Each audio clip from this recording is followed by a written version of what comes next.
Assalamualaikum warahmatullahi wabarakatuh. Perkenalkan, nama saya M. Fajar Alfandi, NIM 24 OSP 053, kelas 1B.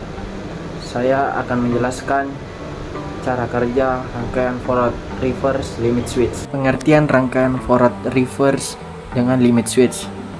Rangkaian forward reverse dengan limit switch adalah suatu rangkaian kontrol listrik yang digunakan untuk mengatur arah putaran motor listrik 3 fasa, maju dan mundur, secara otomatis dengan bantuan limit switch sebagai alat batas gerakan mekanis atau posisi akhir. Dan ada beberapa komponen yang kita gunakan dalam rangkaian forward reverse limit switch. Yang pertama yaitu MCB. MCB berfungsi melindungi instalasi listrik dari kerusakan akibat arus lebih atau correlating. 2. Limit switch, yaitu berfungsi untuk memberi sinyal saat posisi suatu komponen mekanik mencapai batas tertentu. 3. Overload relay, yang berfungsi untuk melindungi motor listrik dari kerusakan akibat beban berlebih. 4. Push button atau tombol tekan, yaitu untuk berfungsi untuk menghidupkan atau mematikan rangkaian listrik secara manual. Dan terakhir yaitu kontaktor, yaitu untuk berfungsi sebagai saklar listrik yang dikendalikan secara elektrik untuk menghubungkan atau memutuskan arus listrik. Baik, saya akan menjelaskan cara kerja rangkaian forward reverse limit switch. Pertama-tama, kita akan menyalakan yang namanya MCB 3 fasa dan MCB 1 fasa. Ketika kita menyalakan MCB 3 fasa, maka arus listrik akan menurun ke kontaktor 1 dan kontaktor 2.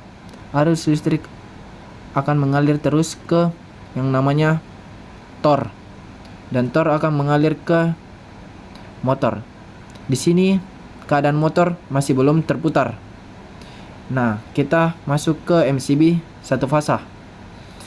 Ketika MCB 1 fasa mengalir dan ternyata di sini masih push buttonnya masih off, maka kita akan on-kannya. Ketika kalian menekan push button start, maka arus listrik akan mengalir ke relay 1, relay coil 1. Ketika relay coil 1 menyala, maka kontaknya yang di sini akan mengubah menjadi normally open atau normally close, atau sebaliknya.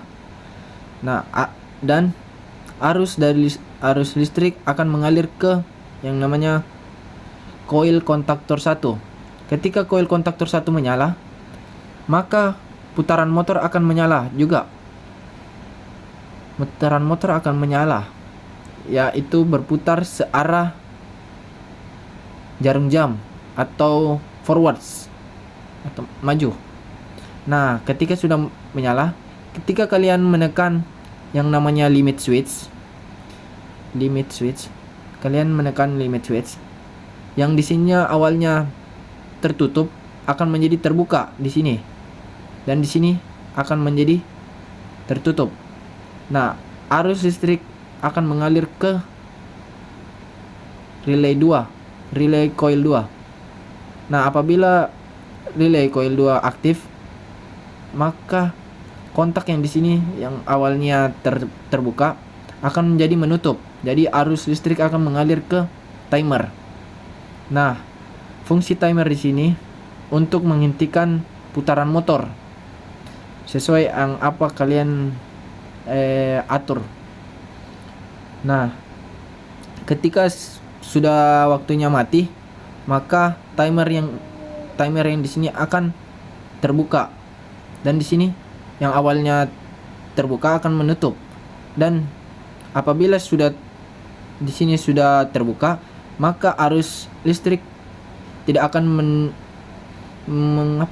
tidak akan aktif dan tidak akan menyalakan kontaktor 1. Dan apabila kontaktor 1 mati, maka putaran motor juga akan ikut mati. Nah, apabila arus listrik sudah mengalir ke sini, ke timer yang awal yang sudah tertutup, maka arusnya akan turun ke kontaktor coil 2. Nah, ketika kontaktor coil 2 aktif, maka putaran motor akan menjadi reverse atau mundur atau berputar berlawanan searah jarum jam. Mungkin itu saja yang bisa saya sampaikan. Mohon maaf kalau masih ada kurangnya. Assalamualaikum warahmatullahi wabarakatuh.